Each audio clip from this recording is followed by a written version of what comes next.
سلام. تاجیکستان در میان کشورهای شوروی پیشین شاید یگانه کشور است که بیش از دیگران پایبند سوزشواری وارداتی از خارج است، هم گاز و هم نفت. سوال پیش می آید که آیا این کشور خودش ذخیره های کافی در اختیار دارد تا احتیاجاتش را تامین کند؟ آیا کار در این سمت ادامه دارد، یعنی کافتن چاه‌ها برای برآوردن نفت و گاز خودی؟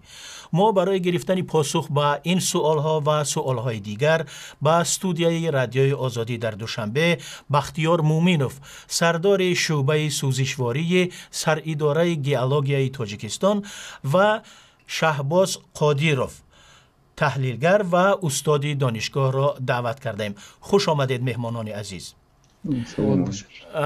بختیار مومینوف، چون کار شما به واسطه با بخش نفت و گاز ارتباط دارد، میخواهم صحبت رو با شما آغاز کنیم و همون سوالی که گذاشتم، آیا تاجیکستان ذخیره کافی نفت و گاز دارد؟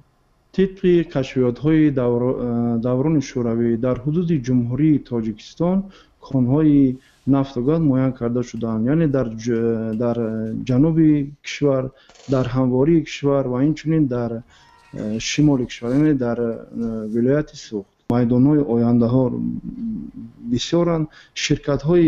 شرکت‌های از خارج کشور که در اینجا شد 3 شرکت با نفوذ کار میکنند، یعنی شرکت سامانال، شرکت تتیز و شرکت گازپروم روسیه. خب جناب شهباز قادیروف، نظر شما چی هست؟ شما چی میگویید؟ اگر همون چیزایی که کشف شدن، همون دورنمایی شدن، اگر 10-20% آنها اگر استفاده شوند، یعنی اگر اثبات شوند، ممکن که 80 سالها و 100 سالها تاجیکستان ما از نفت و گاز تامین باید باشند. موافقی همون دورنمایی حکومت شوروی امکانیت داریم. جناب قادیروف، ببینید چرا از سالهای اول استقلال و حتی از دوره شوروی تاجیکستان با استخراج یا با کافتن چاه‌های نفت و گاز شروع نکرد تا مشکلی که امروز دارد آن را در این مرحله حل کرده میتوانست؟ ما گفته نمیتونیم که تاجیکستان شروع نکرد، چون که بودن میدان‌هایی که کارهای پرماکنی، کارهای علمی تحقیقاتی گذرانده شده بودند، لیکن تاجیکستان نه اونقدر امکانات‌های کلان داشت، چون که در همین حالت تاجیکستان یک کریزیسی کمبودی خودش داشت، درونی خودش، برای همون نمیتونست همون قابلیتش رو روانه کند به این سمت. مثلا چاه محرمی 16 در همین یک 4-5 سال اخیر با پرما شد، الکی همون کارها برده ایستادن، ممکن نتیجه وایتیت. من میخواستم همین سوال را از جناب مومینوف هم کنم در ادامه سخنان جناب قادیروف. شهباز، این چاهی که یادآوری کردن، آیا با کافتن 4000 متر چیز پیدا شده از گاز یا نفت را استخراج میکنن حالا یا نه؟ این چاه تازه را آموخته ایستادن و سالهای یعنی این ماه سال 2014 ممکن به نتیجه برسند و کارهای پرماکنی رو به انجام رساندن و همون چهار تا حاضر آموختن. بعد آموختن وقتی که محصولات پیدا شد، البته سالهای 2014 با استخراج نفت سر میکنیم. بله، آیا در تاجیکستان در همین مرحله کنونی یگان چاهی هست که از وی حالا نفت استخراج کنند، یعنی نفت برارند؟ این چاه‌های دوره شوروی است. تازه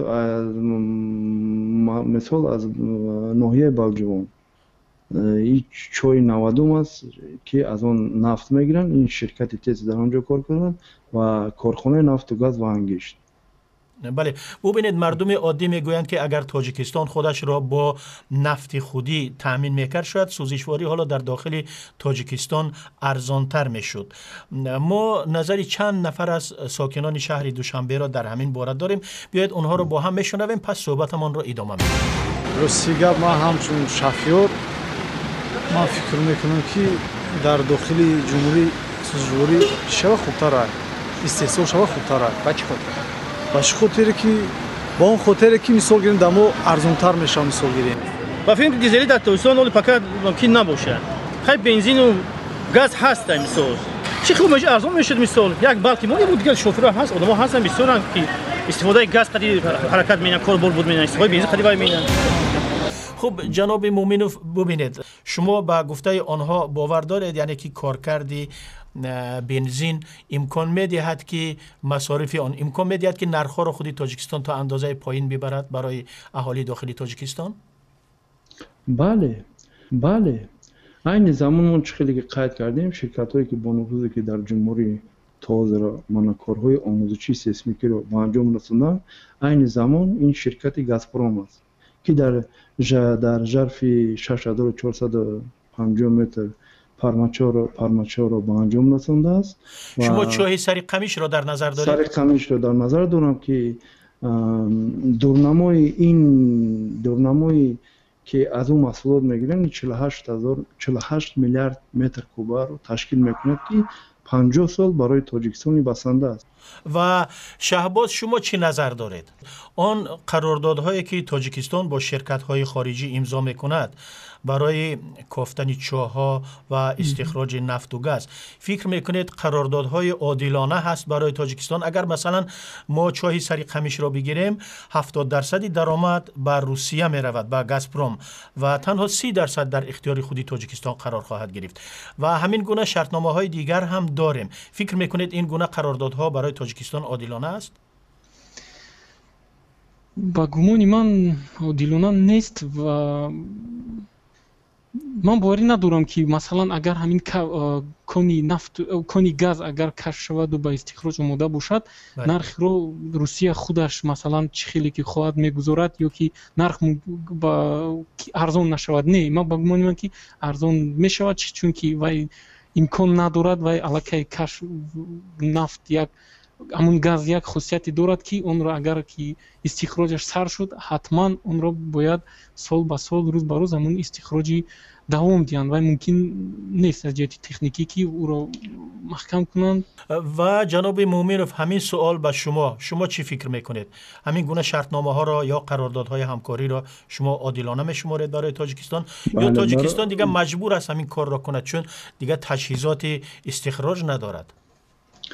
بله من گفتنی هستم که برای یک چاه کافتن این مبلغ بسیار زیاد صرف می شود و این چنین وقتی که در وقت قرار بستن یا سازشنامه این از نظر چند وزارت و اداره ها میگذارد. آنها روزگی خود را وزیران میگذارد و روزگی خود را میدهند. ما نظری کارشناسان دیگر را هم داریم، دو کارشناس دیگر، بیاید با هم اونها را میشنویم بعد صحبتمان را در این موضوع ادامه میدهیم. پورا گفتن ممکن که دارد ذخیره نفت و گازی دارد، اکنون کارهای گیولوژی نشون میدهند که در کدام حجم وجود دارد، با کدام صفت است، صفتش چقدر، حجم چقدر است و در آینده بعد انجام کارهای گیولوژی پورا گفتن ممکن است که در کدام حجم وجود دارد. بعد این حساب کتاب کردن می شود اساس نکنی تکنیک ایکس بوده، بعد گفتن می شود که چقدر مبلغ صرف می شود برای وی را برآوردن و بازار داخله و اینچون بازار بیرونه را قسما تامین کردن می توانند و حالا پیشکی یگان چیزی پورا گفتن اونقدر از منطقا هم نادرست است، لیکن انیق گفتن می شود که دارد. از روی پیشگویی‌ها قریب 50 سال امتیازهای جمهوری را با گاز خودی تامین کردن می‌توانند. در میدان سری قمیش در جنوب تاجیکستان میدان‌های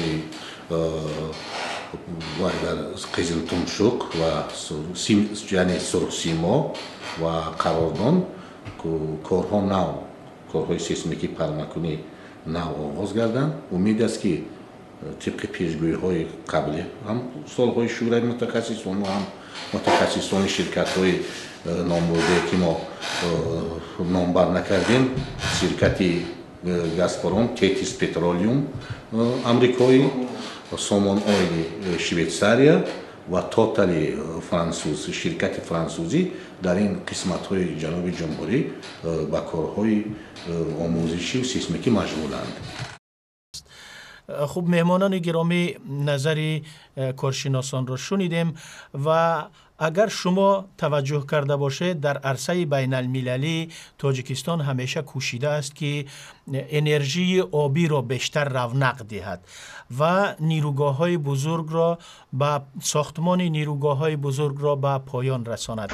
اگر تاجیکستان ذخیره کافی نفت و گاز دارد، فکر نمی کنید که در عرصه بین المللی یا کشورهای خارجی میگویند که چرا تاجیکستان در اون سمت کار نمی کند و همیشه تلاشش بالای این است که نیروگاه های بزرگی برق آبی از قبیل راغون را سازد.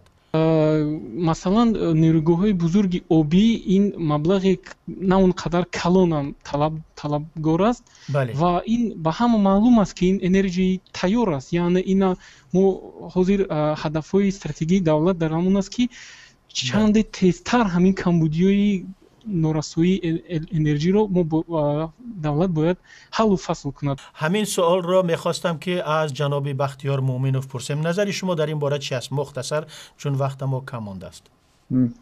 خیلی که دودار عزیز گفتن، این برای آموزش یک کن، برای یک آموزش کردن کن او را اول ذخیره‌اش فهمیدن در کار که همین کن است یا نه. برای ما برای چی کن میگیم؟ برای اون ما کن میگیم که اقتصادی و برای دولت یگان فایده داشته باشد که ما او را کن میگیم. برای همون باید ما کن آموزیم. وقتی برای آموختن فقط برای کارهای سیسمیکی 5 یا 6 سال در کار است. بله.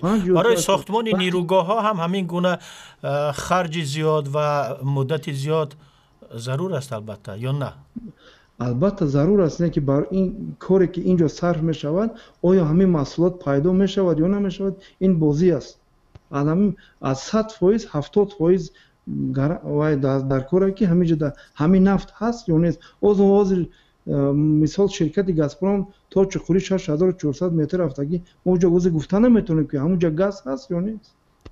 برای همون با یک بار دیگر بعد پرما کردن همین چو با یک بار دیگر همون چو رو میسنجن که مثال کروی بود سیسمیکی با کروی دیگری مثال برای پرما کردن چو با دیگر کرو است که با کرو رو استفاده میبرن و این چون میفهمن که دارم بعد فهمیدن با ذخیره او رو میسابن. بله. ببینید جناب مومنوف، کارهای پرماکنی را همون شرکت ها پورا بر عهده میگیرن یا جانب تاجیکستان هم سهم خودش را میگذارد؟ نه همون شرکتی که با وقتی که سازشنامه میبندن همه کار سیسمیکی پرما کردن چو همش از حساب همون شرکت میشه.